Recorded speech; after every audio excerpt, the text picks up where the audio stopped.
மனைவியான உத்தரை என்ன பண்றான், கருவுற்றிருக்கான்ற செய்தி அங்க இருக்கிற எல்லாருக்குமே தெரியுது. இப்படி குலம் தழைக்க ஒரு உயிர் இருக்கு அப்படின்னு சொல்லி அந்த நேரத்துல எல்லாரும் மனமகிழ்ச்சியா இருக்கும்போது, அஸ்வத்தாமன் இவங்க குலமே அழியணும்னு யோசிச்சதுனால, அந்த கருவை எப்படி அழிக்கலாம் அப்படின்னு யோசிக்கிறான்.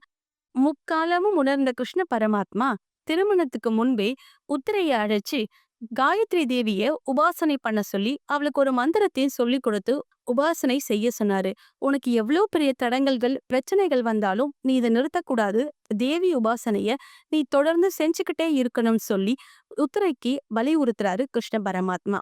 ஏன்னா அவருக்கு தெரியும் அபிமன்யு நீண்ட ஆயுளோட இருக்க மாட்டான் அப்படின்னு.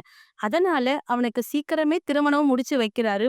அப்படி அவன் ஆயுள துர்காதேவி காப்பாத்துவா அப்படின்றதுனாலதான் திருமணத்துக்கு முன்பேயே உத்திரைய தேவி துர்காதேவிய வழிபட சொல்லி உத்தரை